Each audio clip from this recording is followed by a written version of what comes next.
Mexico died of hantavirus pulmonary syndrome, a rare respiratory illness caused by viruses transmitted to humans through contact with infected rodents. Symptoms of this disease can become deadly.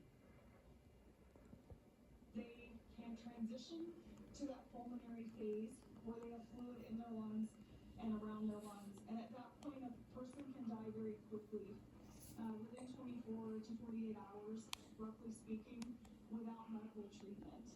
It's not uncommon to find someone down on the floor as part of a terminal collapse, so to speak, and that may very well have been what happened to this happening.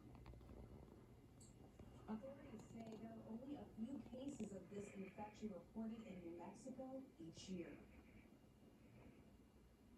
Oftentimes patients feel like, usual cold